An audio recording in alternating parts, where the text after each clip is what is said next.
but obviously everything's open. So good morning. I'm Brenna Isman. I'm the Director of Studies here at the Academy. We're thrilled to be hosting this event, and we're so appreciative that the commissioners and the chairs are so generous with their time. Before I hand the mic over to Chairman Drepkin, I would like to mention just a few things very briefly. Do you feel really important? No, they used to call me Dear Leader, not Chair. Oh, I'm so sorry. So before I hand it over to Dear Leader, first I must take the opportunity to point out that Commissioners Branch, Berman, and Dyer are all Academy Fellows. These are three excellent examples of the tremendous thought leadership represented in our fellowship and what makes the Academy the unique resource that it is. I've sort of channeled my inner President Terry Gerton and can't give up an opportunity to brag a little. And as fellows, I also wanted to make sure that you, to remind you that you have to vote on the NAPA site for the current board positions that are open, and remind everyone that registration for the Academy's fall meeting is also open on the NAPA-WASH website. And as many of you probably know, this includes 2 great days of conversation similar to this with many of our fellows and partners, and that'll take place on November 7th and 8th in Crystal City. I also want to remind everyone that we are recording this event, and the ever-important please silence your cell phones. Feels like we always can remember to remind folks of that. And again, I just want to thank everyone for being here today, and I will pass over the mic to our dear leader. Thanks so much. Thank you so much. Well, thanks very much for having us. In June of 2016, Dee Lee assembled 17 other people who had tremendous amount of experience. I believe when we added it all up, it was over 400 years of experience in government contracting, either as contracting officers, as senior procurement executives, as program managers, as program executives, to come together in pursuance of Section 809 of the FY 2016 NDAA. That section told the Secretary of Defense to put together a commission to look at acquisition in the Department of Defense and to make recommendations to improve that acquisition system. At our first meeting, the staffers from the Hill, from the HASC and the SASC, who had drafted the language for Senator McCain and Congressman Thornberry, the chairman of the 2 committees, explained to us that their bosses and their committees had looked at the capabilities that existed in the department. They'd looked at the threats that existed in the ecosystem, and they observed that there's a gap. And they were concerned that the defense acquisition system would not allow us to close the gap and to continue to maintain superiority, dominance in the global environment. And they asked us to look at the aspect of how do we use the defense acquisition system to close that gap, to make sure we can close that gap. So the commissioners, all of them together, agreed at our very first meeting that the purpose of the commission would be to deliver capability to the warfighter inside the turn of near-peer competitors and non-state actors. And by near-peer competitors, it was not lost on us that that was the Russians and the Chinese. We also agreed at that very first meeting that one of the big problems in the Department of Defense acquisition system was they didn't value time. They just don't. And if you look at how the process works, it'll be obvious to you. We take anywhere from 18 months to 2 years to award contracts for things that you and I buy in a matter of days or months. Our adversaries buy in the same time period, or they steal it. It's not funny. They do. When they can't buy it, they steal it. And so we began our process looking at the defense acquisition from that perspective. Every one of our recommendations, there are 98 of them, it was bounced off of those two issues: delivering the capability to the warfighter and valuing time. We delivered to Congress 4 reports. Our first report, the interim report, was delivered in May of 2017, and it basically set forth those premises that we were looking at. How do we do that? How do we deliver inside that capability? How do we value time? And a third issue we identified that we agreed on, which is the purpose of acquisition process is to deliver mission capability. It's not to do some other thing. Not that those other things, social issues, aren't important, but the primary purpose in the Department of Defense of buying stuff is to deliver that capability to the warfighter. And so in that first interim report, there were 5 recommendations. It's true that some of them weren't very significant. In fact, some people read about our recommendation to eliminate the requirement that the Department of Defense only buy vending machines that took dollar coins. Some people looked at it and said, really? Is that what the commission's all about? And of course, we explained that we realized that's really, really minor, but it was emblematic of all of the regulations that we have in the Department of Defense, which added together created these problems, also served as a barrier to getting companies to do business with us. We then delivered to Congress 3 other reports. Our first report was in January of 2018. Our second report was in June of 2018, and our final report was in January of 2019. I'd like to point out that we were not only on time, we were early. We value time. And then we looked at all 3 of our reports and our interim report, which we were directed to deliver to Congress, and realized that we really hadn't laid out for the public or Congress how you put all this stuff together. The stuff amounted to about 2,700 pages. Over half of those pages we committed to doing were, how do you implement our recommendations? Many commissions have delivered reports that said, here's a problem and you ought to fix it, but they didn't tell Congress or the Secretary or the military departments or even the contracting officer how to fix it, or the program manager, how to fix it. And so we provided the actual language that people could use, depending on your position in the system, to implement our recommendations. So you'll find in over 1,400 of those pages statutory language, and we had a real advantage here. We were able to entice Bob Cover, who had been on the Hill for over 20 years writing legislation for the House Armed Services Committee, and then spent, I think, about 10 years more in the Department of Defense helping the department write legislation. We got Bob to come over, and so all of our legislation that we drafted for Congress would work in terms of meeting their requirements for legislation. Doesn't mean they would agree with what we wrote, but it means if they did, they could implement it. And we wrote letters for the Secretary of Defense to sign. I mean, one of them that stands out to me was the one in Recommendation 21, where we recommended that the Department of Defense pivots its small business program.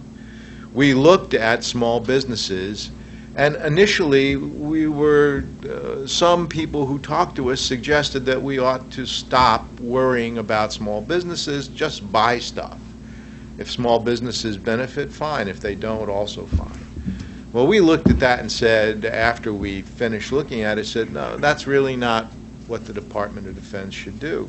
In fact, we looked at the Armed Services Procurement Act of 1947.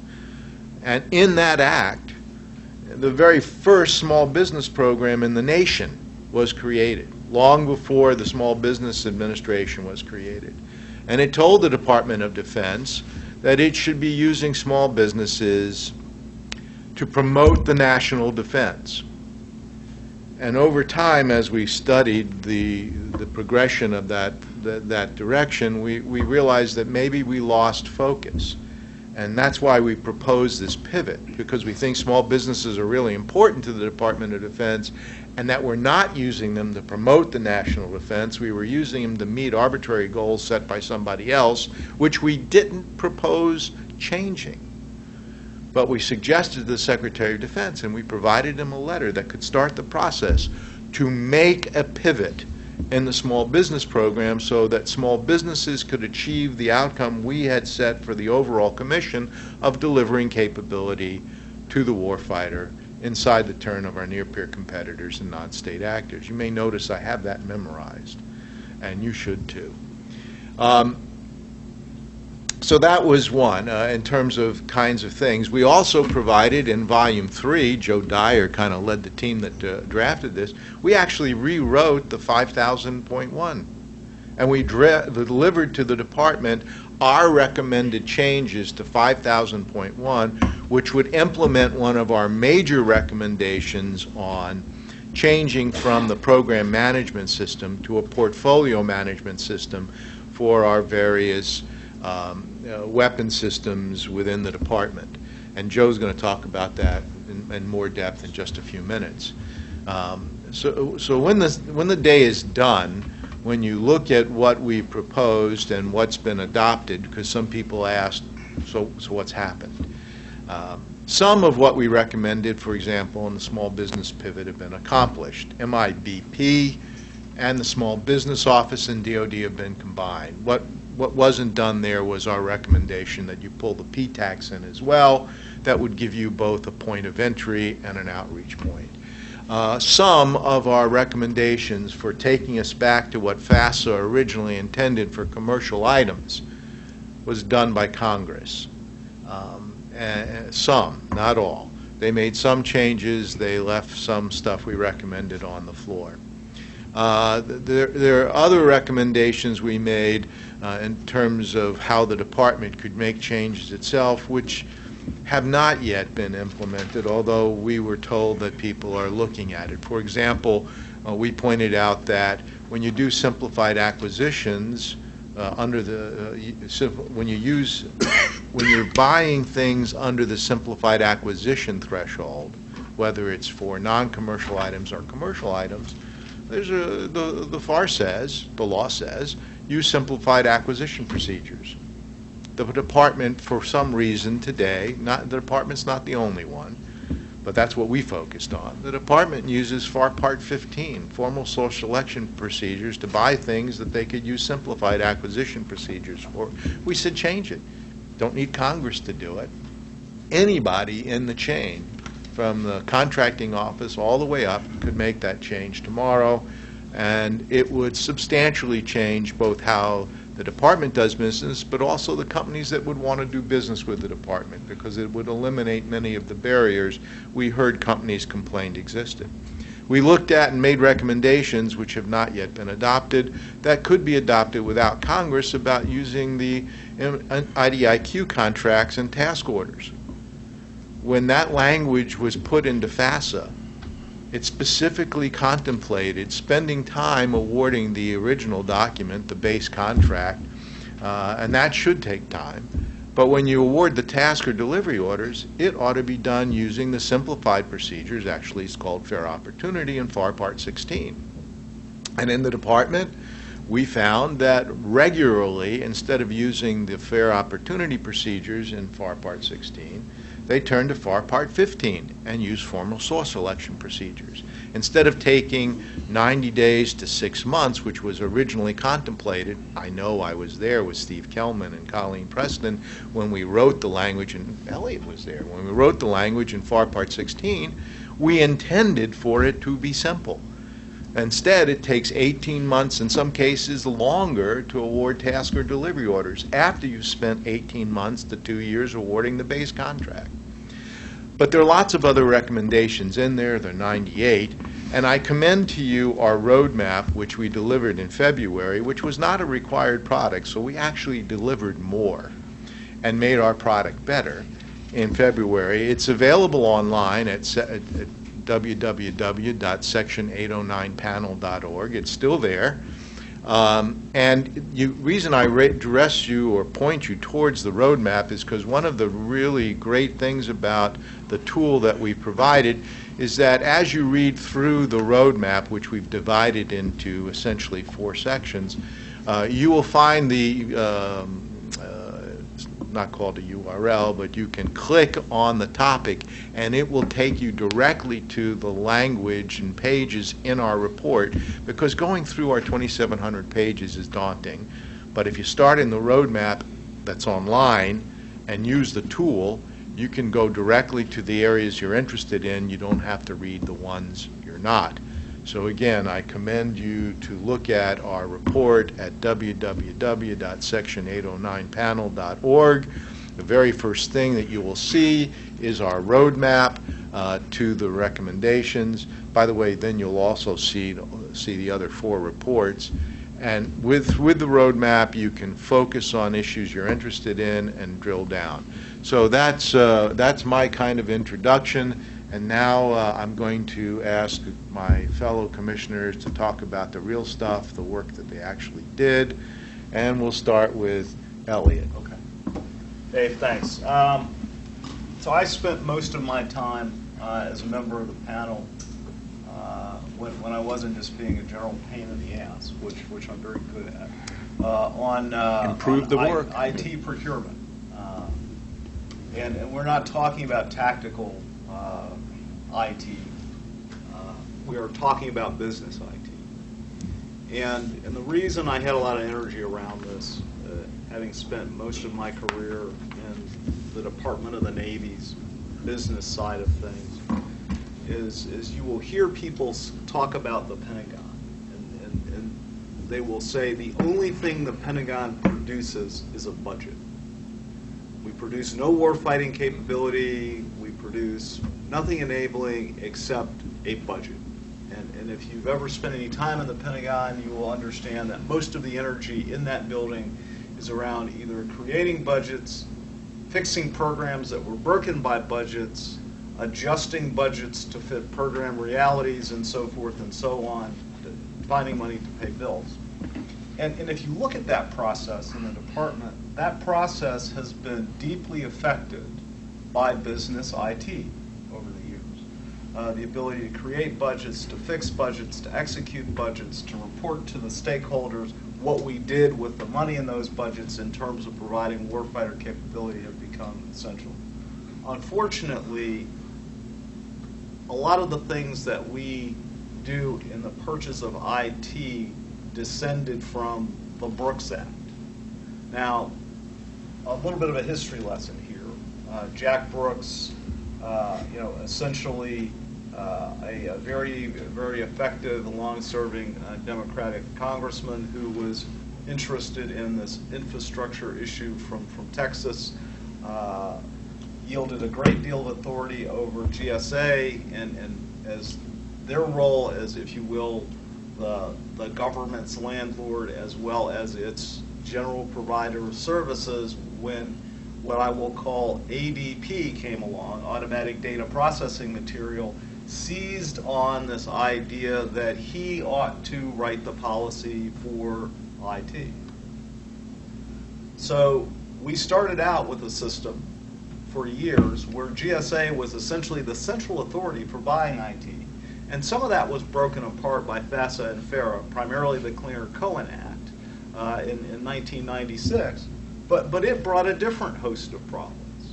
So if we fast forward to today, what we find ourselves in is in a world where we are essentially using legacy practices to buy IT in a world that is drastically different from the world we know. And I'll make a personal observation here. When I was working for the Department of the Navy, in my role as competition advocate general, IT technology vendors would come and talk to me, and that was a great opportunity for interchange. And one of the questions I would pose to them is, so help me understand why your industry seems to be arranging itself such that it walls off the services and solutions you sell to the private sector from the services and solutions you sell to the government. At the risk of being politically incorrect, I used to call it the IT ghetto, because that's what I believe we were in. We were in a place where there were special purpose entities focused on selling to government. And the answers I would get were twofold. Number one, your sales cycle is too long. The ability to sell into the government versus the ability to sell into the private industry are on such different time frames, we have to separate those out. It's about opportunity cost. But secondly, you really don't focus on value. So when it comes to, for example, those people who are really good at cyber defense, the information assurance and the information security world, those are the same people that the government is competing with the likes of Citibank and J.P. Morgan Chase and Duke Energy and a whole host of other folks with. And those people, being in a business where success is measured by value propositions and your ability to create value and capture that value for your shareholders, are getting the good people. So from that perspective, we said we've really got to do something about information technology acquisition, especially of business systems. So we made about 7 recommendations, and I don't want to talk in detail about those recommendations. Going back to David's point, if you go to the roadmap and you click on those areas, you can get to the detailed text. So I'll just talk about them briefly. Probably the most controversial one we made was to exempt the Department of Defense from the provisions of the Clinger-Cohen Act. And we came to that because we looked at the way government, if you will, was configured when Clinger-Cohen came to pass. And for those of you who kind of remember that history, it was about the time of tax system modernization and a whole other bunch of other failed programs, primarily in civilian agencies. So there was a sense in the Hill that what we need to do is we need to set up a strong process where we have somebody who owns requirements and the business strategy, including to be the acquisition strategy, to successfully deploy business systems within these agencies. And as the Department of Defense is part of the rest of government, although there are times that we don't like to admit that, Clinger-Cohen applied to us as well. And frankly, we always struggled with that. And the reason we always struggled with that was because we had a robust, within the Department of Defense, remember, Pentagon, only thing we produce is a budget. So we had a robust, resource requirements determination and acquisition process in place. It may not work as efficiently as you'd like it to work, but we believe we could define what the requirement was, we could build budgets to resource those requirements, and we had acquisition professionals to actually execute those programs.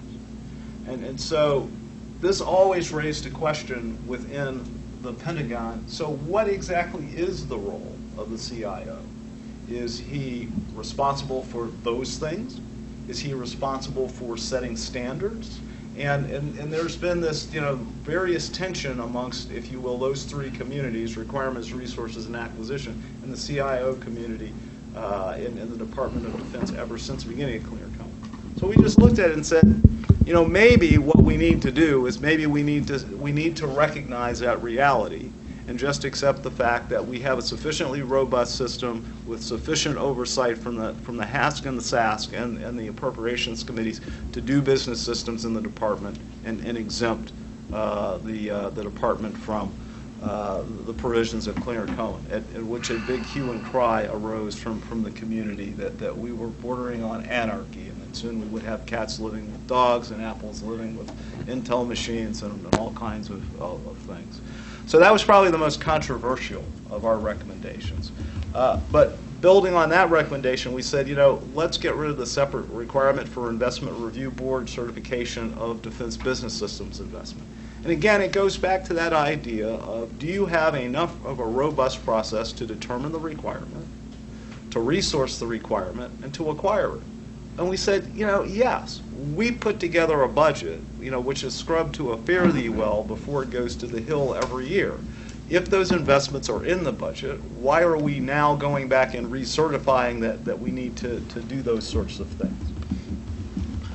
Another area that we attacked really is, hey, how we do business in the IT world. And there were a couple of places we thought we really needed to attack. So most of us have heard of the terms software as a service, hardware as a service, infrastructure as a service. And what those really are solutions. They're not really services. I'm not sure why we call them services, but I think that comes out of the private sector. But if you look at, for example, the Navy, Marine Corps Internet, it is essentially a solution, because not only is the contractor responsible for essentially the operation, maintenance, and defense of the network, but everything on the user side of the wall plug belongs to that contractor, right? So my machine, my laptop as a government employee, was just like my cable box. You know, when it went bad, you know, there wasn't a procurement request that had to go in to replace that laptop or to take one out of the pool and then replace that laptop. You called base operations support, they brought you a new laptop. They plugged it in, and that belonged to the contractor. That was essentially a solutions buy. And in doing that buy, we're now on the third iteration of that, or my colleagues are on the third iteration of that. We said, you know, this really doesn't fit into the model of supply versus service. So let's emphasize the idea that we need to buy things on the basis of consumption-based solutions. So one of our recommendations is for the department to really delve into this idea of solutions based on the model of consumption and to kind of rationalize its procurement and financing policy around that. Which leads me to another one of the structural things we did from a business perspective. We said, you know, when you look at software, let's fund defense business systems the way we fund software development. Now, for all of you geeks out there, right, you'll notice that software issuances generally have like 3 numbers. You know, you'll have like 3.7.6, right, and that stands for, you know, major version, major revision, you know, minor revision.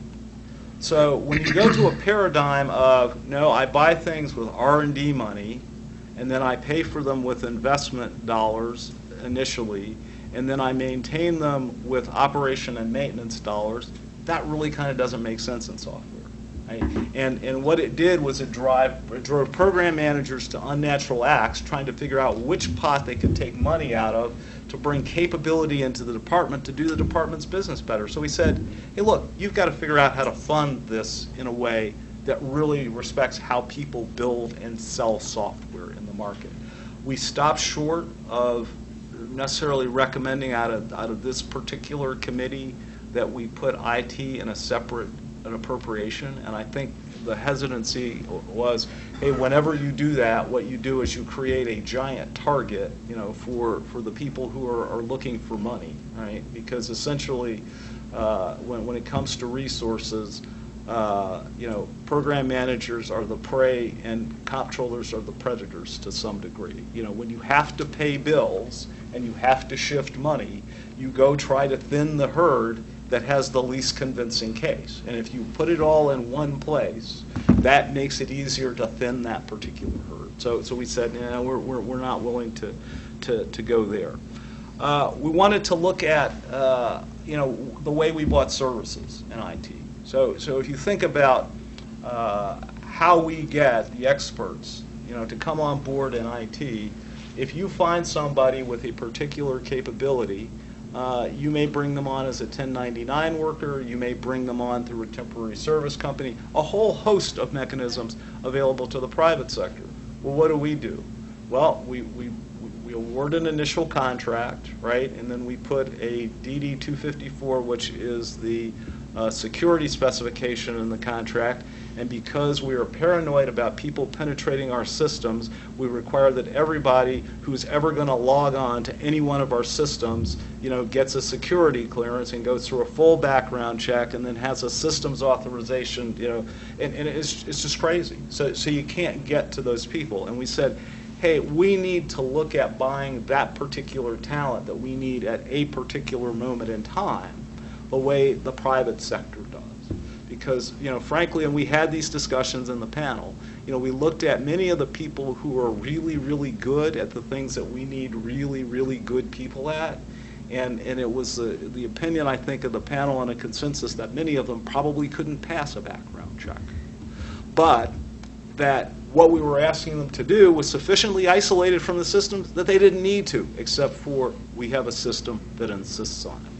I'll talk very briefly about our last recommendation here, which was simply to eliminate earned value management as a mandated practice for building software. As a mandate. As a mandated practice for building software. Right. So why? And we had a lot of discussion about this in the panel. And personally, I believe that if you think about the principles of earned value, no matter what you're building, they apply, right? You have to price something, so how much is it going to cost? You have to schedule it over time, how long is it going to take? And then you've got to say, did I use all the dollars and did I use all the schedule and actually get the product that I was expecting to get?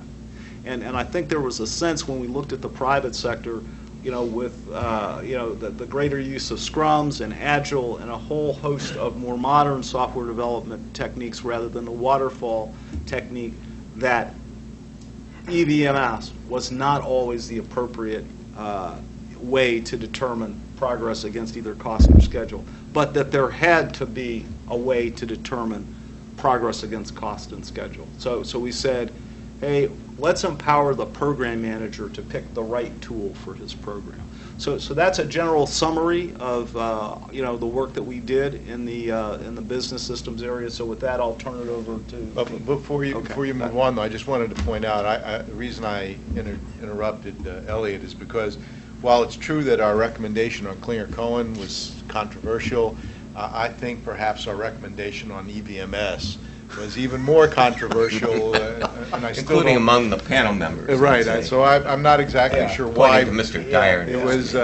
It was not to eliminate EVMS. It was eliminate a mandate for defense business systems, only defense business systems. And now. So with that. So do we want to go to budget or do we want to go to? I think we want to save Joe for last because he's got the most revolutionary of the recommendations we're going to talk we'll about. Save Joe for last as a group. So I'm going to talk about budget, what we did on the budget front, and there are 95 pages in Volume 3 that deal with budget. So I figure I've got at least an hour and a half, right, to go to. You've got 15 minutes 15 or less. minutes. That's a little less than I was counting on here to go through that, but we'll make do. One of the biggest challenges that we had on the budget front was when we looked at our charter. Who gave us the charter to do this job? The Armed Services Committees, right? So they're looking at contracting processes and what have you.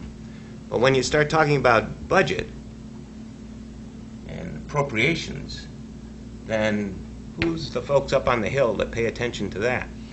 The Armed Services folks do a little bit, but the appropriations committees do.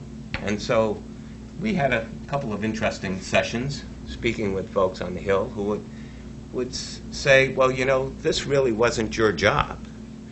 Your job is to be talking about all these other kinds of contracting kinds of issues. And of course, as Elliot said, the budget is kind of the decision-producing document that runs through how the Pentagon does its business. And so it has an incredible effect on whether or not you can get things done and get them done in a reasonable fashion, reasonable time frame. So we plowed ahead on doing the budget, but we recognize that throughout that process, there are some folks on the Hill who might not be too thrilled with what we were coming up with. And we made a point to say, hey, we're not looking at recreating M accounts or slush funds. That we're looking at ways to try to make that budget process work more effectively to help people who are trying to get the job done and getting things quickly to the warfighter. So we did. So we looked at a number of different areas where we saw dysfunction in the process, or delays, things that made it difficult to get things when you needed them. And the specific areas that we made recommendations on deal with reprogramming authority, operating under CRs. How many, just as a question for the group here, over the last 40 years, how many budgets have been passed by Congress where there's been no CR? Any? Huh? 3. Very good. 89, 95, and 97. So we're talking about a new normal in the way business is being conducted as well. And so that also made us think, how do we address these kinds of concerns about speed if you know you're not going to get a budget? Basically, that's what you're starting off with. Periodicity, end of year use it or lose it spending issues. I ended up testifying before Senator Paul and Senator Peters on that. Lots of concerns about spending and spending at the end of the fiscal year and where that money was going and whether or not that money was being usefully spent. Innovative approaches to recapitalize programs, and that gets into the question of how much do you need to score up front when you start paying for things, because if you have to score all kinds of money up front, then the attractiveness of doing some of these recapitalization programs pretty much goes away. The people just aren't going to put that money in re-engineering aircraft, for example. Too much money at risk right up front. And then there's a couple of standalone provisions that we dealt with as well. One was the Prompt Pay Act, which says that if you don't pay in 30 days, the government pays you a penalty and you get some interest for that. And also the cancellation of funds processes, where the amount of time you have available to actually spend the money that's been given to you, appropriated to you, and that you've obligated, and whether you have a reasonable enough time to actually spend that money before it disappears. Because if that money disappears, you still need to pay the contractor for the work, so you have to find that from existing funds or other programs. And so those are the issues that we were dealing with, and we tried to make it very clear that we weren't trying to do anything to take away the Hill's prerogatives, and particularly the appropriators' prerogatives, to be able to monitor the process as they saw fit. So let me talk a little bit about the reprogramming authority. The two accounts that tend to be the focus of those are the procurement accounts and the R&D accounts. And for below threshold reprogramming, the ability of the department to make a decision on its own and basically just tell the Hill, this is what we're doing. The current level for procurement, $20 million. For R&D, it's $10 million. Anything more than that needs to go through a whole bunch of hoops. And in fact, we did some counting on the steps and milestones in terms of making that happen. Even once it got to the comptroller's office, it'd be 75 days before it'd get up to the Hill, before you could get some kind of decision made. So the ability to make a quick decision, move money around, even going up to the Hill, it's going to be a very lengthy process. When you have to go to the Hill and ask for approval for reprogramming that's above these levels, then you've got 4 committees that are going to be looking at this. Actually 8 committees if you look at appropriators and you look at the armed services committees, and you've got a ranking member and you've got a chairman on those committees making these kinds of judgments. And so the ability, any one of these folks can basically upset the apple cart and prevent it from happening. Anybody can veto a request. So what we did is we looked at the reprogramming levels from a couple of ways. We looked at it from an inflation standpoint, and we looked at it from a share of budget outlay standpoint when these were first put in effect in the 60s. And when we did that analysis, what we discovered is if you used either of those approaches, effectively the department had twice as much authority in the 60s as they have today in terms of doing those kinds of below threshold, making those decisions. So our recommendation to the Congress was, look, we're not talking about doing anything radically different. We're basically saying let's just restore the capabilities to what you had, what defense had when this was first put in place. So we recommended for procurement reprogramming $40 million, for R&D reprogramming, $20 million. And we're suggesting that portfolio acquisition executives be given the ability to make those kinds of changes. And I guess Joe will talk a little bit about that recommendation as well. So it's still a zero-sum game because you're taking the money from one place and putting it at another place. This isn't new money, but it's giving a lot more flexibility to the department to move fast when needed in both of those areas. Now, there's another factor that comes to play on the reprogramming front that you might not be familiar with. That back in the 2003-2004 time frame, when we were just with Iraq and the Afghanistan issues, there was a big need for the Army Air Force shift money around, and essentially what happened back then was they pulled money from a lot of small accounts, and in fact closed down a bunch of accounts, with the Hill learning about this only 8-9 months after the fact. And so, in effect, all of the money could have been pulled out of a favored line item that a member of Congress was paying attention to, with the Hill not knowing. And so in response to that, Defense's financial management regulations were modified to prevent the services from taking any more than 20% from a line item. Okay? So that's irrespective of the $10 or $20 million thresholds.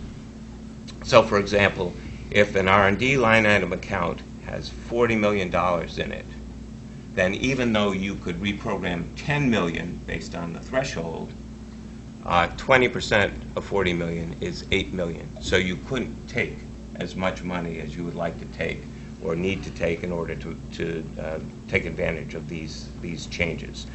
So the impact of that was that 63% of R&D accounts and 71% of procurement budget line items were prevented from being used for the full $10 or $20 million.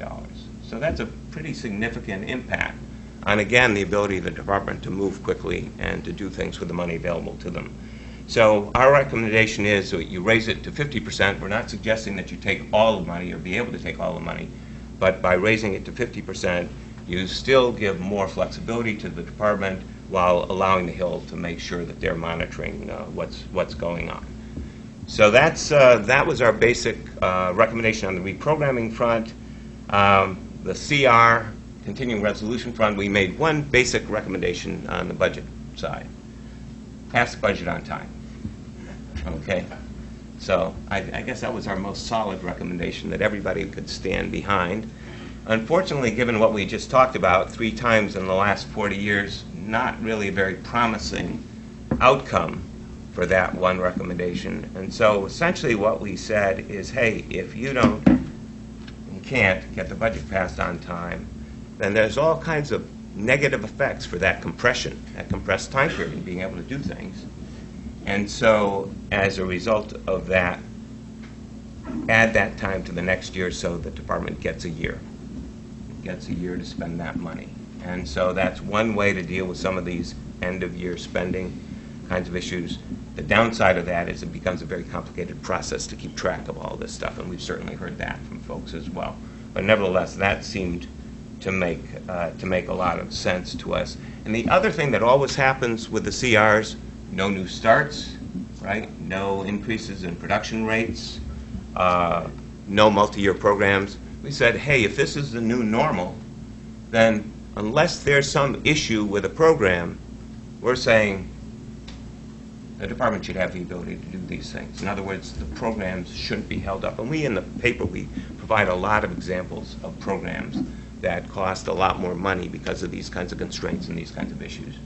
And you know, on the CR front as well, we have quotes from the Secretary of Defense, from John McCain, from a whole bunch of senior military folks saying what the damage is to not being able to get things done on time. So that's those are our major recommendations on CRs. It looks like now the House has passed 8 or 10 of the 12 bills. Senate has passed none.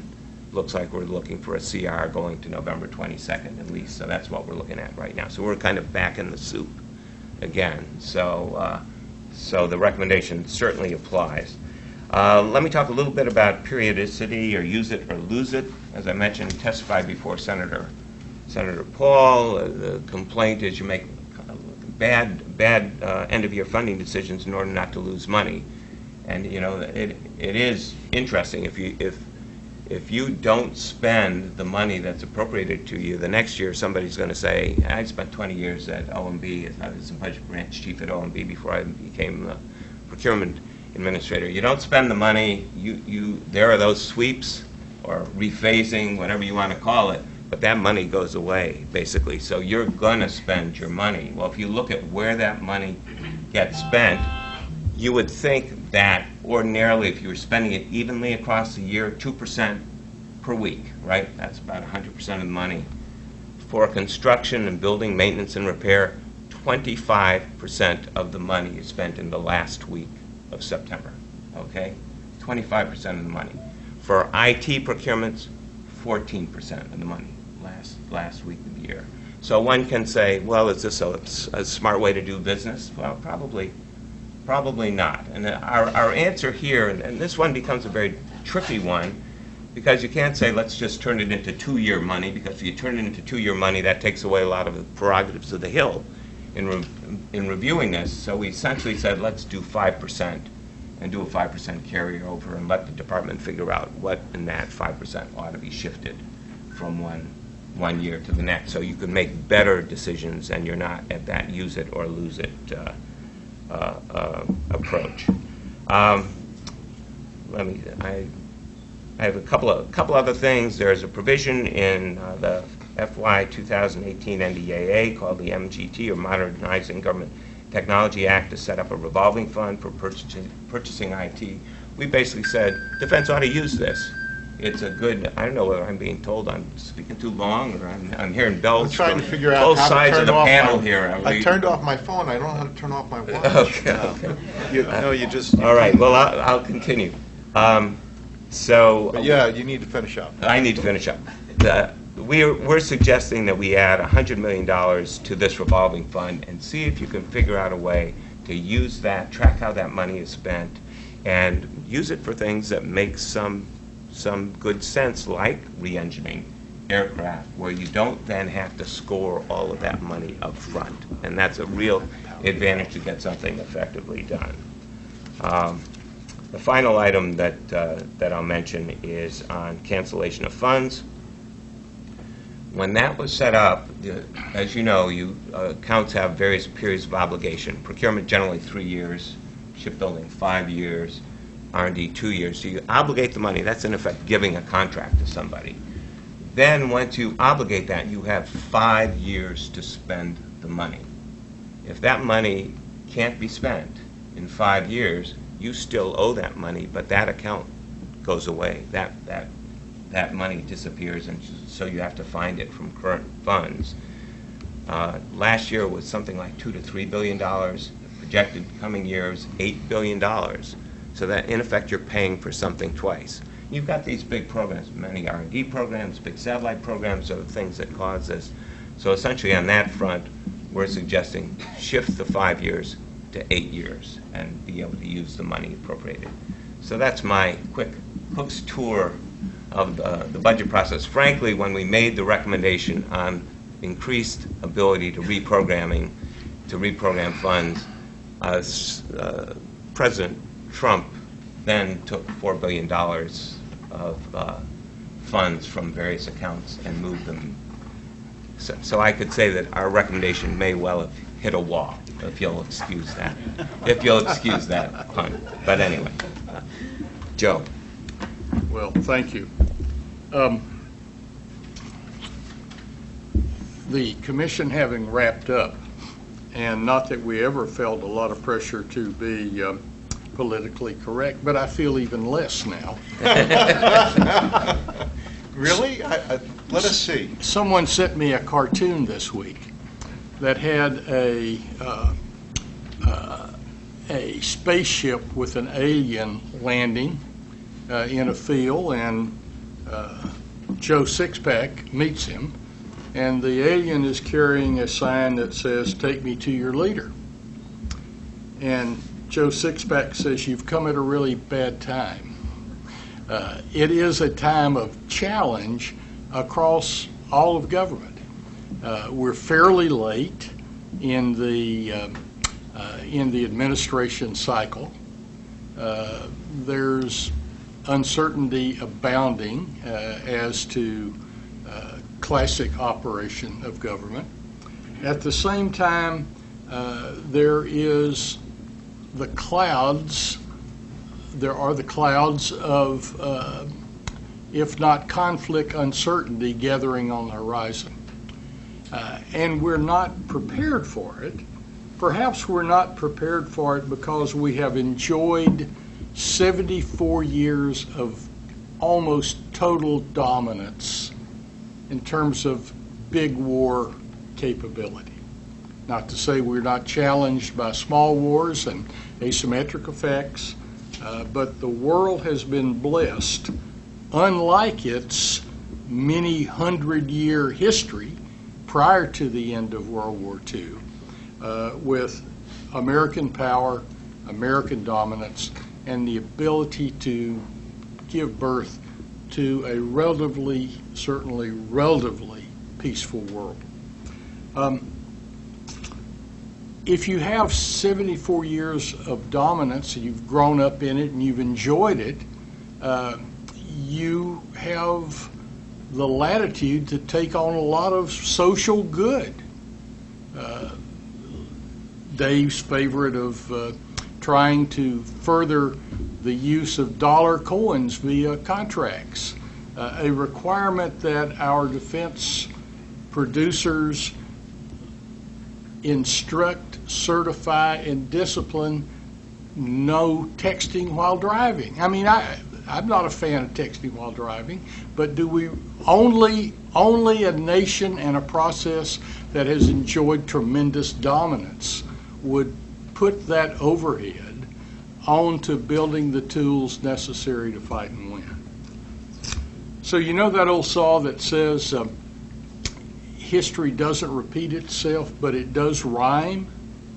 Sometimes it rhymes in very disruptive ways. I want to talk about Japan and Russia for a minute. As I look around this room, a number of us remember the Cold War. We remember duck and cover. We remember when you went to work all day feeling like you were playing for all the marbles. And we worked through that. We figured out how to deal with it. We, over time, were able to transcend the Soviet Union and to start to work out a new relationship with Russia. Challenges there, but we dealt with the Cold War.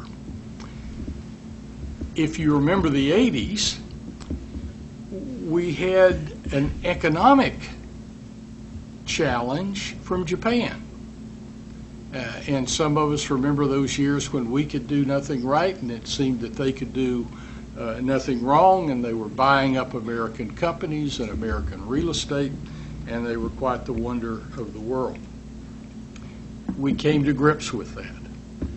But what we have today is unprecedented in that China is both an economic competitor and a military competitor. And the two are integrated and synergistic. And we're struggling in terms of figuring out how to deal with it. To talk about the report specifically, I want to talk about readiness, portfolios, and I want to talk a little bit about what we saw in looking at successful programs and how they may differ from our run-of-the-mill day-in, day-out programs. So let's start with readiness. I'm a naval aviator. I'll pick on my own community and my own service. If you go back 12 or 13 years, you will see that naval aviation full mission capable readiness. And to decode that for those of you that aren't part of that world, full mission capability says that an airplane can perform all the missions that we built it, developed it, bought it to carry out. In the early 2000s, that number was high 60s, low 70s% readiness across the board. If you look at last year, full mission capable readiness has been almost a linear downhill slide for well over a decade, and full mission capable readiness in naval aviation is in the mid-30s. The mid-30s. Only a third of our airplanes capable of doing all those things upon which we depend on doing. So, why is that? Well, I'll offer our thoughts. If you have a problem in development, you get a Nunn-McCurdy breach. And that's not a good day for a program team.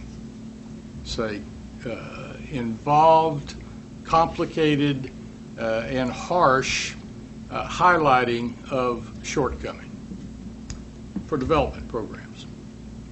If you have problems in production, you get up to the hill for a wire brushing.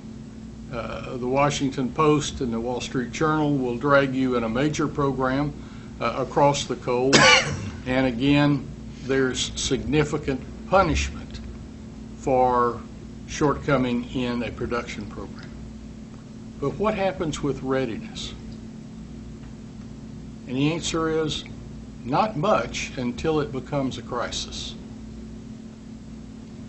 So, not looking to make a process world harder, but it became apparent to the members of the panel that there needs to be an accounting, a metric, and a trigger that highlights the vector of readiness on par with that we see in development and production. So we identified some thresholding that sends up a flare when readiness for a program is degrading, somewhat on par with either Nunn-McCurdy or production shortfall.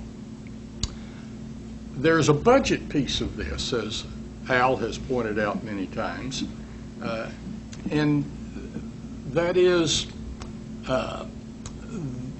readiness dollars, training, logistics, are given that program managers have little, if any, management reserve. Where do you go when you have to have money for things that are going to stop your program dead in the tracks?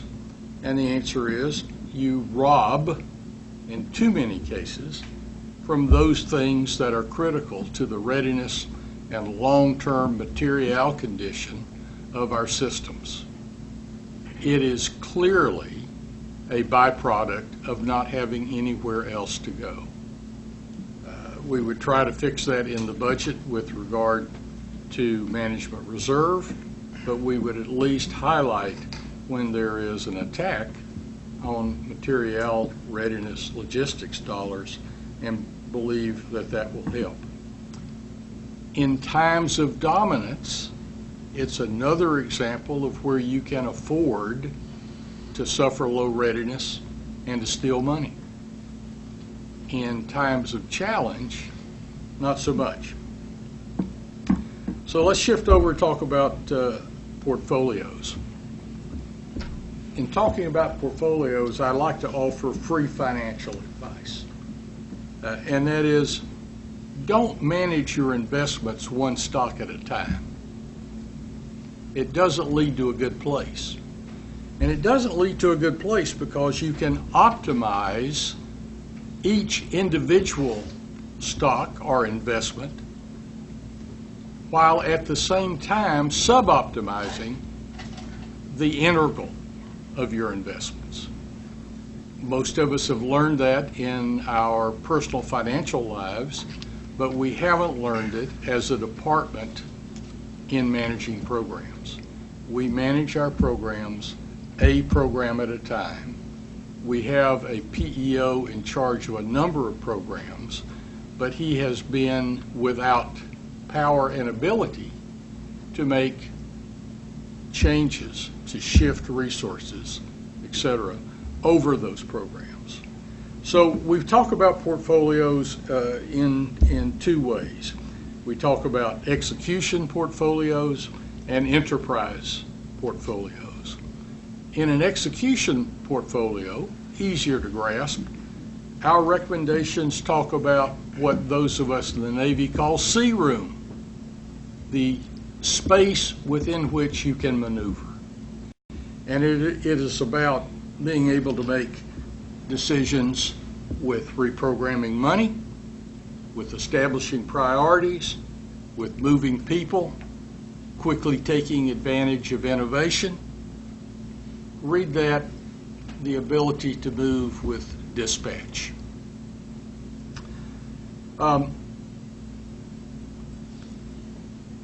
Talk about enterprise for a minute, because at the same time we're looking for more near-term, and by near-term I'm talking about the development of a new fighter aircraft, a new ship, a new armored troop carrier, what have you.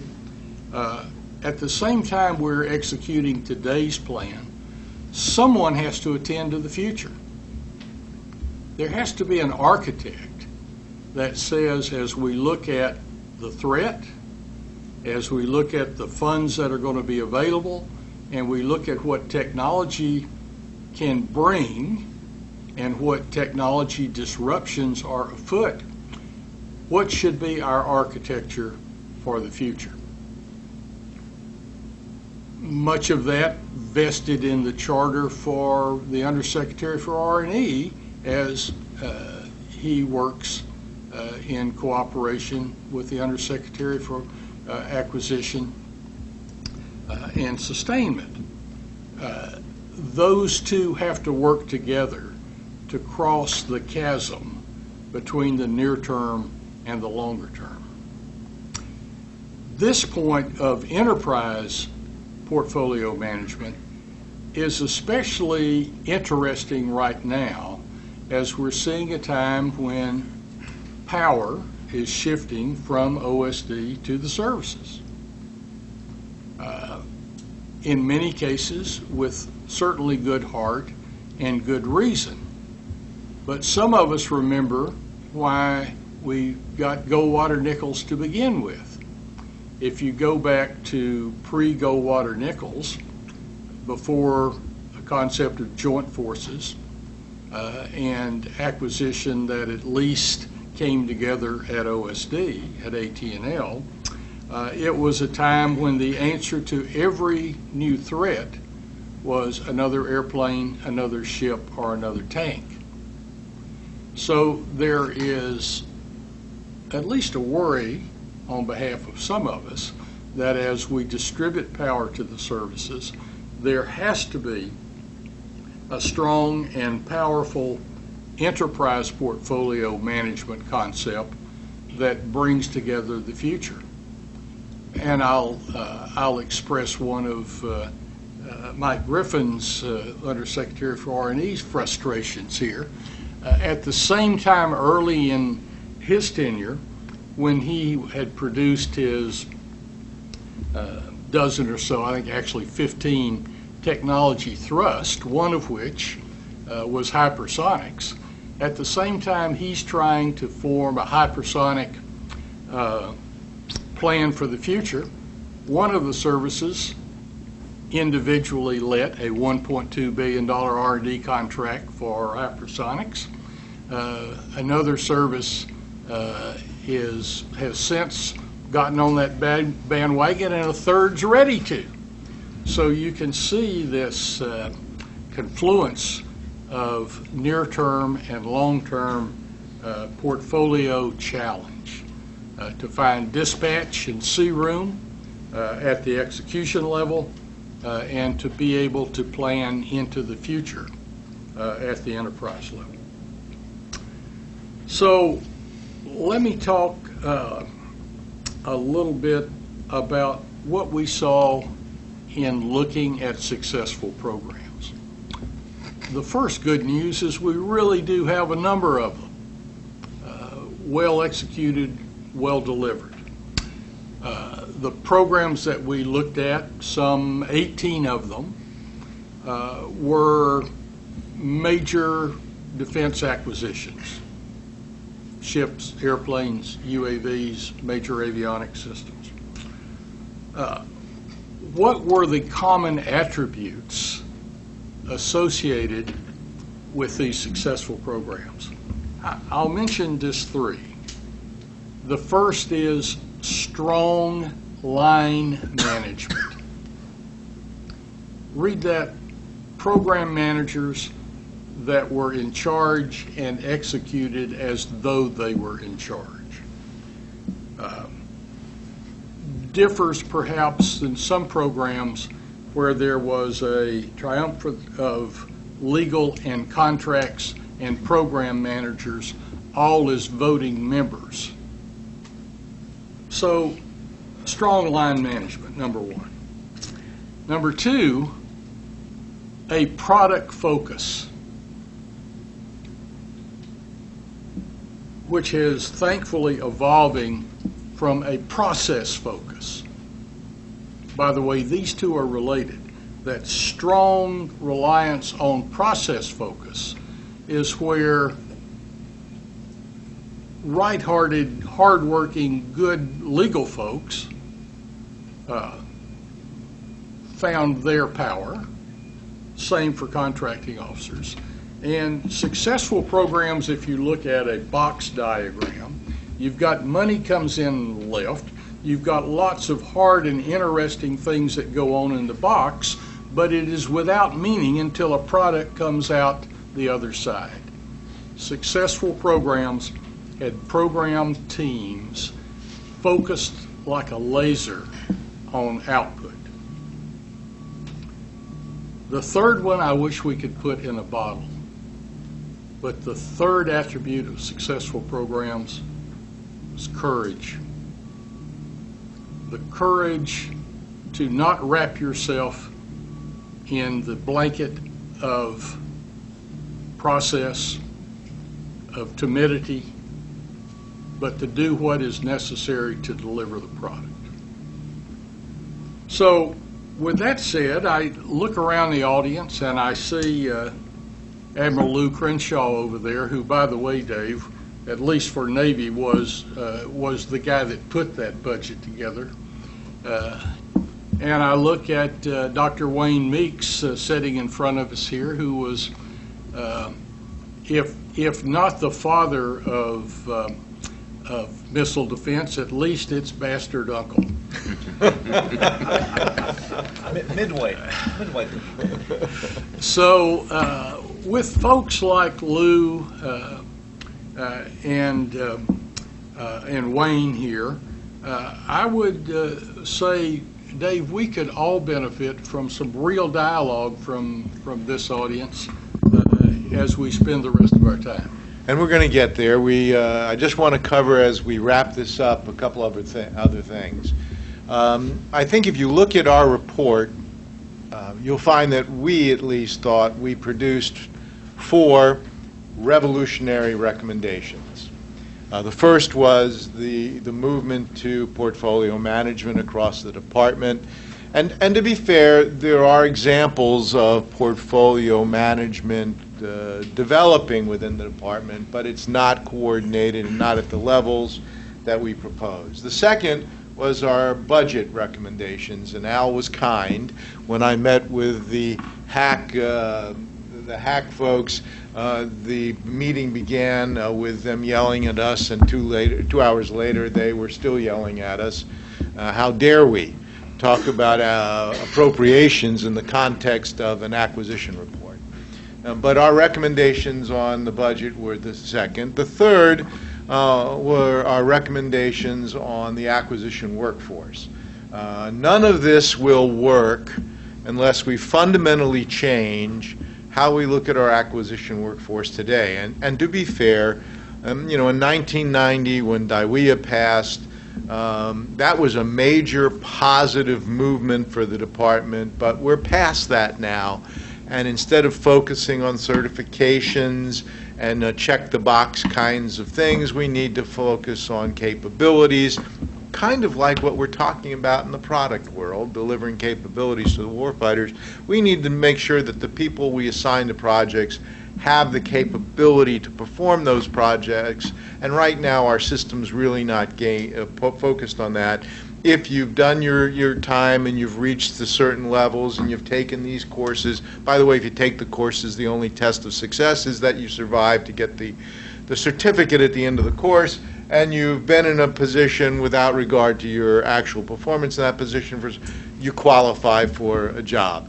Now, also, we take the position in the acquisition workforce that they're jacks of all trades, meaning that you can buy IT in the morning, you can buy construction in the afternoon, you can buy services the next day, and we all know that is simply not the way the private sector operates. They develop expertise over time in their particular acquisition people, and they keep them in those positions so that they have both the experience and the time, and they understand everything there is to understand about the particular market segment they're working in. And the fourth of our radical recommendations was our recommendations to move to readily available. And some people have read our report and said, well, isn't that conflicting with your recommendations on improving commercial items? And the answer is there's no conflict. There's a discussion of changing how we buy things generally and ultimately moving from the whole concept of commercial. By the way, when Congress passed the Federal Acquisition Streamlining Act in 1994, they never, and I know this to be a fact because we talked to them about it when we implemented it, they never contemplated we would develop a cottage industry focused on determining that something isn't commercial. Not that it is, that it isn't. Which is what we've done in the Department of Defense principally. By the way, civilian agencies don't have the same kind of problem, but of course they don't buy the same way the department does. Readily available observes that we need to buy the way the private sector buys, not the commercial sector, the private sector. We need to move away from this term commercial that has wound up creating problems for our ability to actually buy what exists in the marketplace. We need to understand the marketplace's segment. We need to change the way we define competition, because how we define competition today is actually anti-competitive. The only people who win contracts in the department are a small group of folks who figured out how to operate the system. We publish a requirement, we wait for, it's kind of like Ronco, you know, we set it and forget it. We publish a requirement, we wait for people to submit proposals, we open the proposals, we pick a winner. Nobody goes out to see, is there something else out there that's not in these group of proposals that might meet our needs? And in the IT world in particular, that's really causing us to miss out. So we've proposed readily available as a solution for those things which do not require development for the Department of Defense. We propose that readily available with customization also be adopted, because it will allow you to do what the private sector does. Anybody who buys and sells in the private sector knows when you go to a seller and you're buying services, they never sell you the same exact services they sell the next buyer behind you. They tailor whatever it is you're buying to your particular business situation. That's what customization is. It's not modification like we talk about in the commercial rules today. It's customization to your particular needs. By the way, we talked to Boeing, and one of our colleagues sitting right here came from Boeing, and we talked to other manufacturers of goods as well, and they said they do that for their commercial customers as well. They come in and say, we would like some kind of change to this product, doesn't fundamentally change the product. You don't have to spend development dollars to have it done. We do it for all of our customers. We have a price list, whether it's a fixed price list or a services price list or whatever, and you can do it. And so we propose that we make this change. Please, we did not propose that you do what we did in FASA. In FASA, Congress said adopt commercial practices and do it within 12 months. We did. I was part of the team. We spent 12 months talking to industry. We had real interaction. We met, sat around tables. We exchanged drafts. We got great policy. We didn't train our workforce. And we said on January 1st, 1995, here are the rules, have at it. If you adopt readily available, it will take time. You have to prepare the battlefield. You got to not only get the legal changes that would, for example, recognize a change to competition, where we ask our contracting officers to actually go out in the marketplace and find what's available to meet our needs. By the way, then share what they did, which we don't do today, so that the public can see what they actually did in terms of their market research. And then make the buy. And by the way, that doesn't take 18 months. When we talked to lots of companies, we went all over the country, companies came to see us, they talked to us about they can't wait more than 6 months, many of these small, innovative companies. Their financial pressures require them to have a no in 6 months. That's what they told us. We need to get to no, so we can know we can stop and move on somewhere else. We need to take out all of this government unique gobbledygook, which they don't understand and causes them to fear entering into the relationships in that readily available marketplace. And another thing we've done that some of you may not have noticed is we proposed a fundamental change to Title X. Title X hasn't been reorganized since 1947. Over time, Congress just added statute after statute, provision after provision. And worse yet, there's a group of people in Congress who decide how that's displayed in the code. And many really important things about acquisition, both in the program management side and the contracting side and the funding side, wind up appearing in something called notes in the statute. And if you're not an experienced researcher in Title X, you will often miss the fact that a very important provision of law that is actually applicable to you is in the notes, and you didn't read it. So we proposed, and Congress has actually agreed in the FY19 NDAA, they created what we called the kitchen cabinet to reorganize Title X so that all the acquisition provisions are in one place. And by the way, we've provided Congress with all of the statutory language they need to make those changes and adopt it. Unfortunately, we didn't get it to them in time for this FY20 cycle, but that's another really important thing. And last, before we begin our discussion, we're very fortunate today. 2 of our permanent staff people are sitting in the audience, and they did a lot of this work. Gabe Nelson and Shell Johnson. These 2 people work day in and day out supporting the commissioners, talking to folks, helping us write stuff, in some cases creating initial drafts, in other cases taking our drafts and actually making them understandable. And they helped a lot. And there's a 3rd person sitting here I want to give some credit to because we talked about it, Mike Garland, sitting over there. Mike worked with Elliot's team on the consumption-based stuff. And Mike brought to us some really interesting information and concepts and ideas and helped us get it into words that appears here. And let me not forget recognizing Major General retired Darrell Scott, one of our commissioners who, but for an organizational issue in terms of how many people they could fit at the table, would be sitting up here with us. Of course, he wouldn't finish in his 15 minutes, so we love Darrell. And with that, we're 5 minutes ahead of, I think, the schedule for an open discussion, 4 minutes ahead of open discussion, and let's open it up. Sir. What's next for you guys?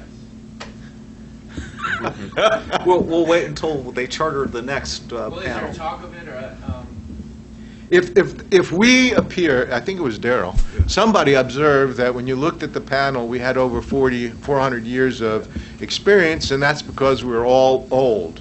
No millennials were on the commission. We're commissioners. So someone observed that if we're on the next panel, the government's in trouble. But I think everybody's available to be hired. Sir. Sort of two questions. One, following his, is there anything that's going to go to, I think you were talking about NDU picking up some kind of carry-on or future piece? And then the other part is, I think the report is great. I just wonder, is it getting traction in all the places it needs to get traction in? And it doesn't feel like it, especially with respect to the portfolio changes that are recommended. Well, I'll talk to the NDU we do have a recommendation that said create a Center of Acquisition, I can't remember the excellence, innovation at NDU, and we recommended NDU because we had gotten feedback from the House that they would like to see something move to NDU. So that kind of caused us to think. We talked, by the way, to DAU and we talked to NDU. And DAU really said that they're not structured to involve industry and government people in long-term research on acquisition. They teach folks and send them back to the field to do work. NDU, during the course of your year at NDU, government and industry people do research. They do it on various topics, and they make recommendations. So we thought NDO was the right place. We understand that the department, by the way, it was another interesting discussion when we went to see the Joint Staff, who actually owns NDU. They didn't really like our recommendation very much. Neither did Ellen Lord or Mr. Fahey, who both kind of said, well, we'll figure out if and where that needs to go. As of this moment, we transferred our materials to the Naval Postgraduate School. They are maintaining our website, so our website is still up, and all that information is there. Of course, we really didn't think about the Naval Postgraduate School, but they also do long-term studies, write papers, and do innovation, so it wouldn't be bad to have it there. We understand that the House, I think it's the House version of the NDAA, talks about putting it now at the Naval Postgraduate School. But what will actually come of it, because one of our proposals was to allow them to make recommendations unfettered directly to Congress, that creates some issues for both OMB, who controls communications with Congress by any agency or department, for the department, which would like to make sure they know at least what's being recommended to Congress. It's not like appointing an 800 panel where we, appointed by the department, supported by them, but completely independent of them. So we'll see what happens with that when the conference is over. Now, as to the other questions you asked, gentlemen.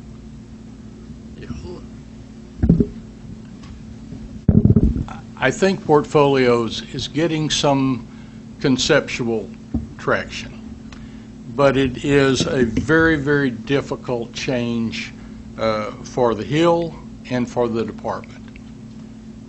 Let's take EW as an example. Everyone picks on EW. Why not? If you look at the Hill, you will find not only organizational but belly button experts and controllers of resource allocation for electronic warfare.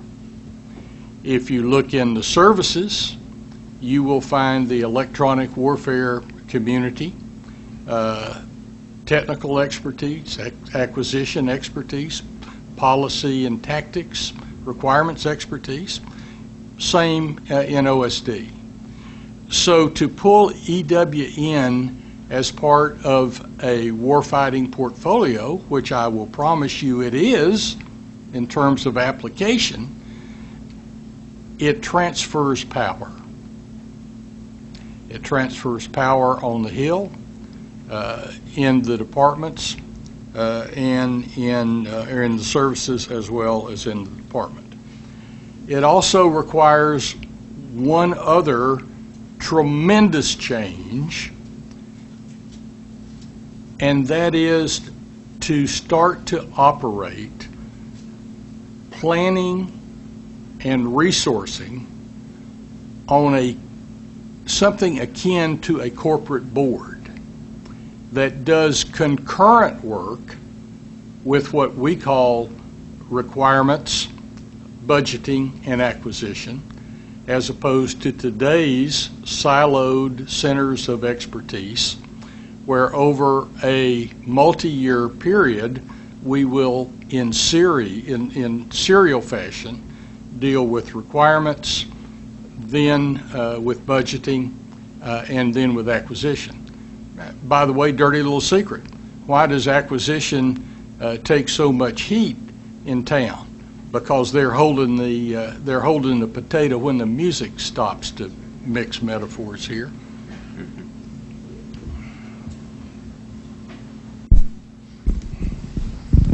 So I have two questions. Good morning, everyone. In budget, did you look at accelerating the process to pay those small business vendors, as that's quite a long time between execution and payment, as you did look at accelerating the process for improvement in pay? And then the other question is, in acquisition and your DOEA concept, did you talk to the functional community manager there at DOD and maybe getting some insight or ideas as they supported or didn't support that as an option? On the budgeting side, we did look at that, and in fact, for a time, there was a provision to pay small businesses in a 2-week time frame as opposed to the 30 days.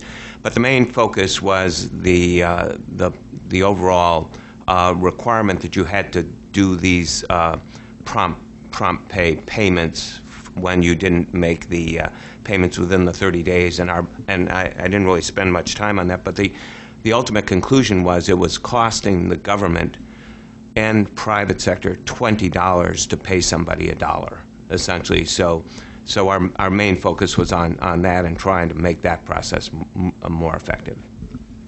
Yeah, let me just add, from my perspective, having been the Navy senior contracting officer, it wasn't so much policy that gives us trouble, I think, in paying small businesses promptly. As a matter of fact, a couple of years ago, Secretary Carter, when he was in the Pentagon, signed out a rule that accelerated that. But I think this goes back to our inability to build business systems that cause the documentation to flow from obligation to receipt to entitlement to payment. So this is less a policy issue than it is, I think, an infrastructure and process issue. And we've really got to work, getting that capability into the system, which then dovetailed into what we did in the business systems committees. And on a readily available recommendation, for example, we specifically talked about using the purchase card as the payment tool, not just right now a payment and contracting tool with particularly small businesses. And at the time we were doing this, the Air Force had just completed they had that program in New York, Pitch Day, where they awarded SBIR contracts to small businesses on the spot. In some cases, they talked about less than 60 minutes, and they actually paid them with the credit card, so they had immediate cash in their hand. Now, but long-term, outside of our readily available, we didn't address the speed of payment to small businesses specifically. Now, you had another question about... Can I answer? And please, would you? The second half of the question had to do with... And the answer is yes. We consulted and inquired with not only the office at OSD, but at each of the services. And the recommendations reflected a couple of things. On the one hand, we recommended significant changes in governance at the OSD level, because what seemed to be happening, the complaint we got from the services was the services had a plan to execute, but often what they were doing was going to evolve over a number of years. For example, if you decided you were going to recruit by offering student debt forgiveness, for example, that's not something that you can put in today's plan for today's budget and you execute today. It's the Navy in particular had it like a 3-year plan laid out on this is how we're going to do enticements for recruitment. The problem was at the OSD level, the money was subject to the same old rules, which if you hadn't expended 50% of your money by a certain milestone, you got the money taken away. Well, the kid's not coming out of college till June, and that's when you really need to write the check to forgive her student loan. But they took the money away from you in March in the execution review. So we made some recommendations on how to fix those kind of things. And we also recommended, as was a theme, delegation of more authority and responsibility to the military departments and the agencies to actually execute their training plans rather than asking Mother May I. To be non-politically correct, we found the value added at the OSD staff level to be minimal.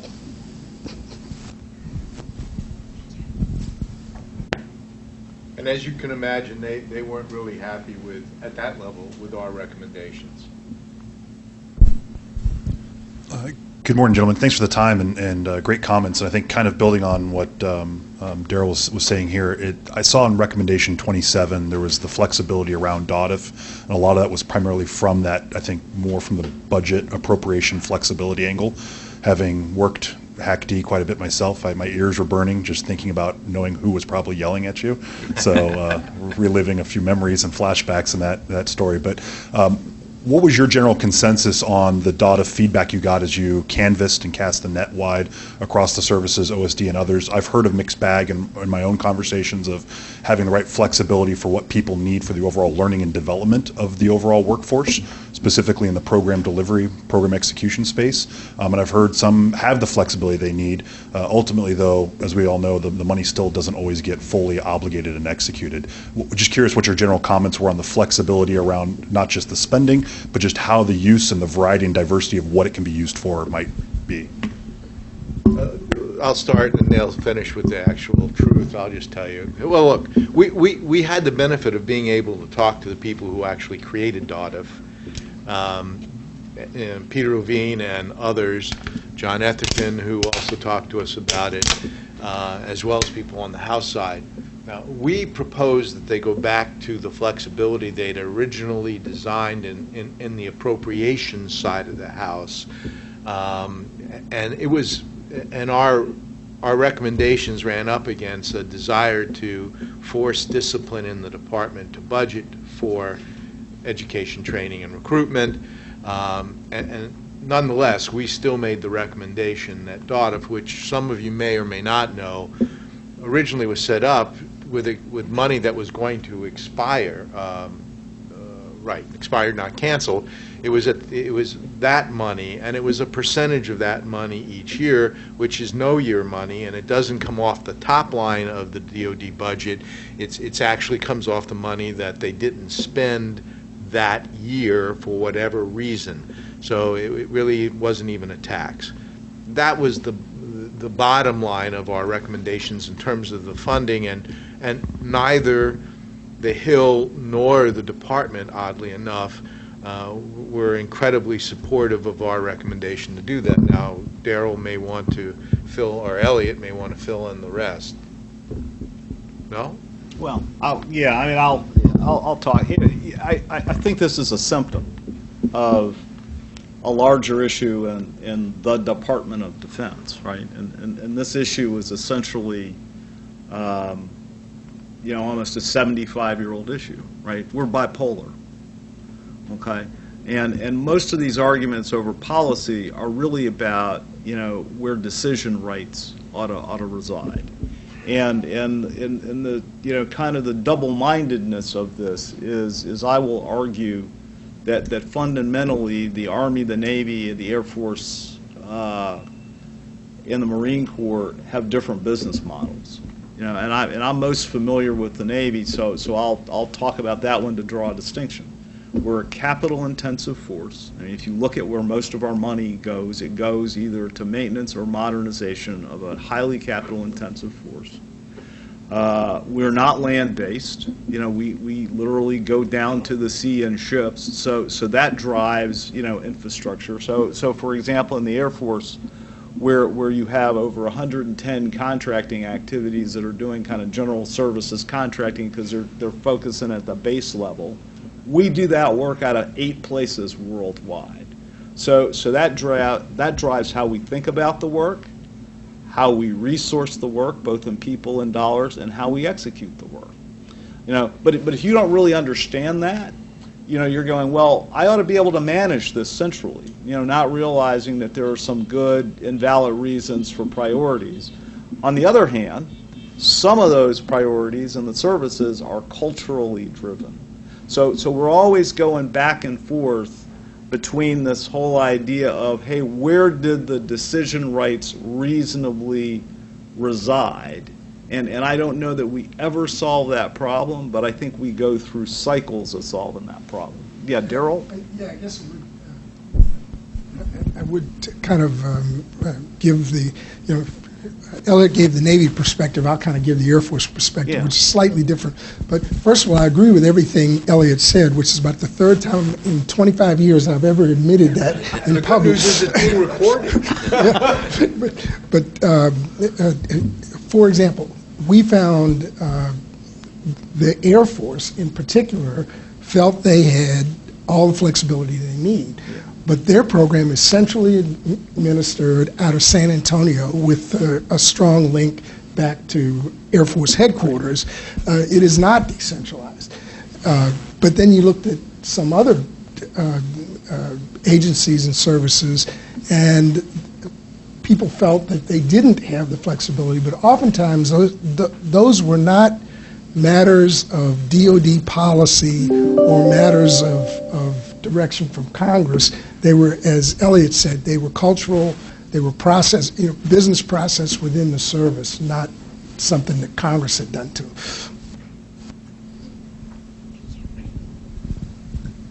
Oh, Mike Garland? Yeah, hi. I often call the government the market of last resort for commercial companies. The most dramatic recommendation you guys made, in my opinion, is the market-ready products, right? Readily available products. Is there any hope for that? Well, oddly enough, I think that there have been 2 things that have been in the press that were negative about our report. One of them dealt with Recommendation 35, readily available, and it dealt with a very, very, very, very small part of our recommendation where we said that in the case of readily available, because you would compete for it differently, you wouldn't use you weren't mandated to use small business set-asides. That was read by a number of different organizations as no more small business set-asides, and you're going to give us a 5% bump, price differential, competing against large businesses. It's not what we said. We said not mandatory. By the way, we also talked about the requirement for strategic review at the department levels for how you buy things, which doesn't currently exist. And we absolutely didn't talk or address anything about reducing or changing the goals that the department would still have to meet. So they will still have to make some decisions strategically about how to meet their SBA goals. We just said that when you're doing a competition in the readily available environment, which is the contracting officer going into the marketplace, searching the marketplace for a solution to meet his or her requirement, and then making a buy. In some cases, the person they would buy from wouldn't know that they were being considered until they got an order. In other cases, depending on the complexity of what you're buying, there may be discussions, and still in others there might even be the issuance of an RFP. I don't know what to tell you other than, at least for the moment, the initial reaction by some people has been too crazy, we're not doing it. In fact, some people in the department have been quoted as saying, oh no, we're not going to do that. Hopefully they'll go beyond that initial reaction to that small business set-aside issue and realize the only hope for the department to compete with the Chinese and get the technologies that are being developed every day in the global marketplace is to change the way we do competition, reduce the barriers our contracts create, value time in the process. If we don't do that, the Chinese, well, they're already outmatching us. And soon it'll be obvious because we'll actually start losing. Right now we're winning most days, but it's going to change if we don't do something. So we hope for it. We haven't had any discussion with either the House or the Senate on the readily available provision. It's up to you guys. It's up to the associations. It's up to companies to say, look, we're tired of doing business and paying that overhead and having to change the way we do business to sell you our commercial product. In many cases, we go to them and say, you've got to change your whole supply chain in order to do business with us. The irony is that you would inject a lot of brand new small businesses into the marketplace that ignore this space because it's too complicated. Well, they told us they don't know. You know, we talked to lots of companies who said, well, we know there's a Department of Defense, but we have no clue about how to do business with them. We don't even know where to start. Go to the Department of Defense's webpage. You see anywhere in there that says you want to do business with us, push this button. Doesn't exist. No. We don't have a single point of entry, well, which is why we made recommendation 21 to change fundamentally how the department both does outreach and how it provides a point of entry for businesses, small and large, who want to do business with us. And then in 35, as well as the recommendations we made to change commercial items, we recommend to the department and to Congress to reduce the burdens that don't meet the mission needs of the department. We went from 57 clauses for commercial items in 1994 to 153, somewhere in that neighborhood, clauses. None of the additional clauses were mandated by Congress. Not one. If I can make two quick points. One was, we did recommend that the department start out with a pilot program. And, pick a commodity group, pick a service area, whatever, do a pilot. And then at the request of both Ms. Lord and the Air Force, they asked were there some steps that could be taken, and this was a general question, looking across 98 recommendations, were there some things that the department could do on its own or that a service could do on its own that didn't require congressional authorization. And we pointed out that some of what we recommended in readily available could be implemented within the authorities that the services and the department have on its own, and you combine those two to say that there really is an opportunity if somebody wanted to try it, and if you all are looking for something to advocate to go do Well, it. let me also point out that when we rolled out our final report, Will Roper was in the audience. And after we made all of our statements and talked about it, Will Roper raised his hand and said, how do I implement it? And so we had some hope that, and I honestly don't know what the Air Force is trying to do. They have lots of other challenges to meet to implement those things. But yes, there are some things, as Darrell points out, they could implement. Did you want to say something?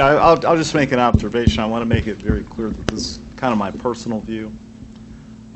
With some of the stuff that's readily available, I think we went as far as we could go, and we didn't go far enough. You know, I'll talk to Joe Dyer's observation about the Chinese, right? You know, they are an integrated military economic competitor. And if you are really looking to get technology that's first mover technology, that should not be weighed down by the constraints of CICA, which was a statute conceived of in the late 70s and enabled in the early 80s. And I had put on the table, you know, the idea that competition, we should rewrite that to have competition as a preferred method of procurement, or rather a desired method of procurement rather than a preferred method of procurement. And I think going to readily available as far as we thought we could go philosophically. But if we're really going to meet the threat with emerging technologies in the world today, we have to rethink what CICA looks like, because it doesn't look like it's good enough to beat the Chinese and the Russians. But we did commit to 3 concepts, and I think you'll see that if you may not agree with them, but we agreed that competition in the system was important. It just needed to be redefined. We agreed that transparency in the system was important. And in fact, we proposed incredible transparency. It doesn't exist today. And we agreed that all of that required integrity in the system, whether it's in the program side of the house or in the contracting side of the house, or anything we do, that if we don't maintain the trust of the taxpayer and the warfighter, we won't succeed. Somebody else wants to ask a Can I question. just add on to that question? There was a memo from OMB to the congressional. There was a memo from OMB to the congressional committees supporting piloting a few of the panel's recommendations, to include recommendation 35. That doesn't seem to have gotten any traction, but it shows that people are looking and interested in making that happen. So advocate for that.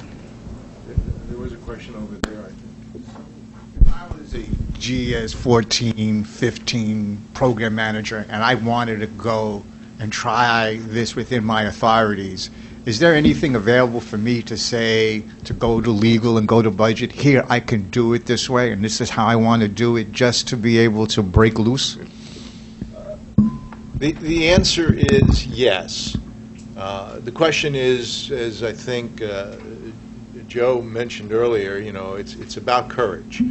But the FAR absolutely gives the contracting officer and his or her boss, whoever that is, the authority to use simplified acquisition procedures up to $7 million for commercial items, instead of 15.3 formal source selection. They don't need anybody's permission.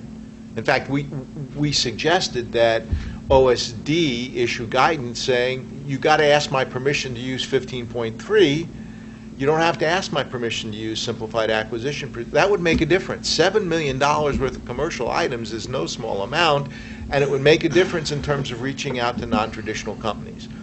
You can implement on your own as a GS-14. You can follow the requisite requirements in FAR Part 16 on task and delivery orders, fair opportunity. It tells you that's what you're supposed to use. You can do it. You don't need permission. The question is, do you have the courage? Because no lawyer can come in and tell you that you can't use the fair opportunity procedures. And I was a lawyer that gave advice. Is there other things that you want to talk about? Those are just 2 examples. Because what I see is that I find, as a program manager, you can go out and do the market research. You can go out and do this, but when you hit the contracting shop, that is when you hear, you know, well, we can't do it this way because it doesn't have to do it, and there is where you get the friction points. So I'm just trying to figure out, in these recommendations, if you're going to do it, it usually has to start small, and somebody has to put the marker down. How can somebody put that marker down in some far end of the ABC Fourth Estate to make it work? So I'm going to semi-facetiously suggest that you take your contracting officer out for a drink every Friday night. but I'm going to defer back to Admiral Dyer's comments about what makes successful programs. And a strong line management and a product focus, along with courage, which Dave's already mentioned. The what you found was in organizations that had that strong line management that establishes a common sense of purpose among the functional staff that supports the program manager, and where they have the orientation that says our job is to save American lives, to protect the citizenry of the United States, to do whatever the mission is, that you don't find those guys looking at ways to stop it. But I go back to my first recommendation. Take your contract officer for a trip and invite me along.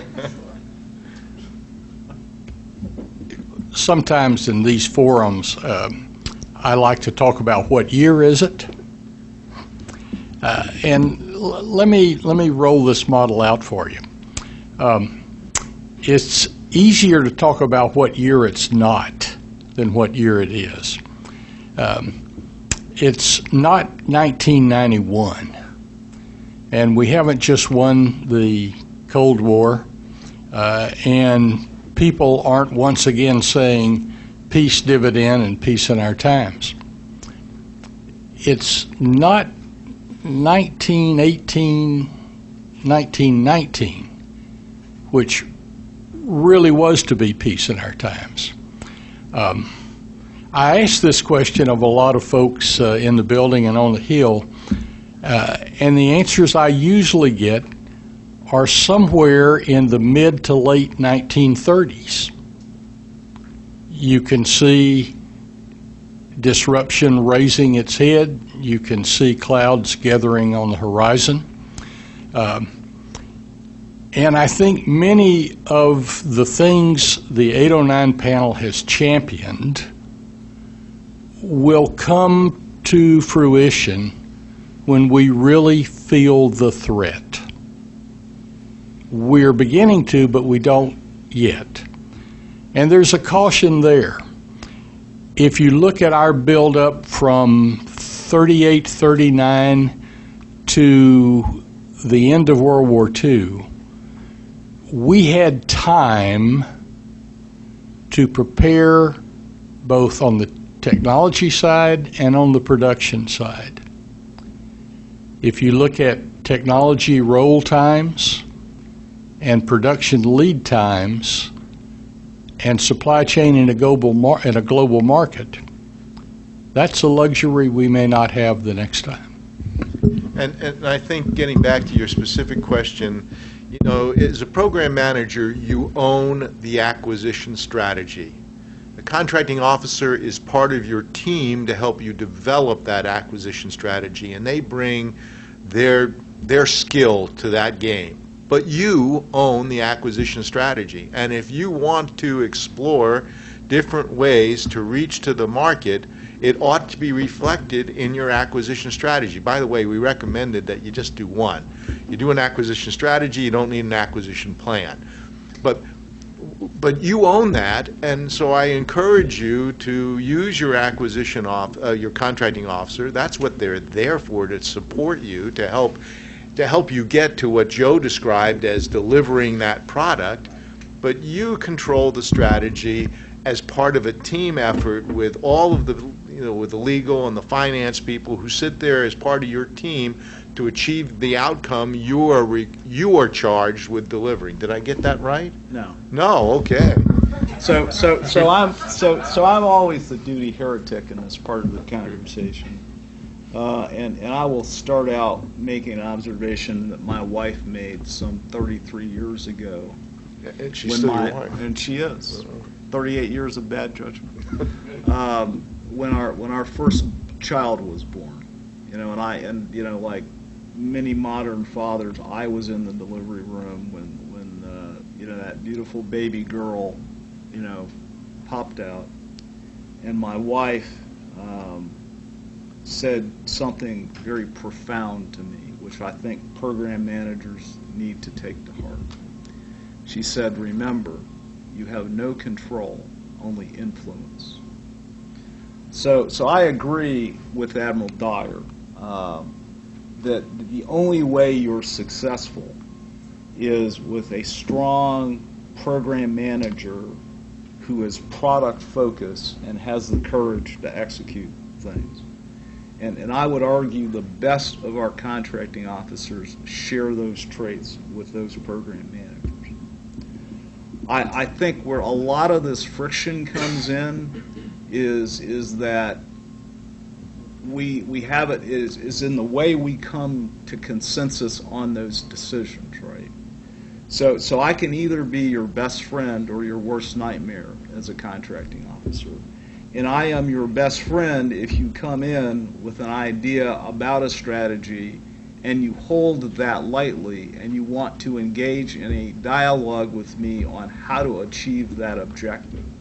But if you come in clutching a particular approach, okay, I will figure out how to become your worst nightmare. So I think it's broader than, just this, who has control, who's got the dot. Okay, it is how does the program leadership team lead to exercise that influence to get to that successful outcome. So yeah, we can give you tools, and we can point to things in the regulation that say that you can. And I will tell you, having hung out with lawyers and contracting officers for most of my adult life, the only thing you've lost the battle if you go there, because they will drag you down, to use a phrase, the Talmudic rabbit holes that only they understand are there.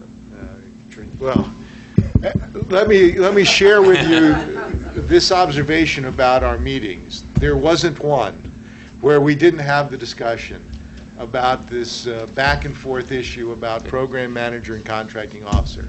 And we tried desperately to reach some way to describe in our report how that should work, and we didn't.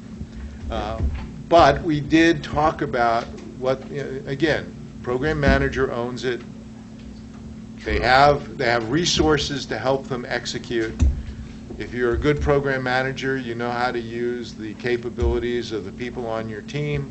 If you're a bad program manager, you fight with them and you don't use their capabilities and you don't deliver products. So it goes back to what Joe observed, which is it deals with courage, it deals with knowing and using the capabilities of a group, which I learned in Boy Scouts a long time ago, and we didn't define that relationship in our report. That's hard. Okay.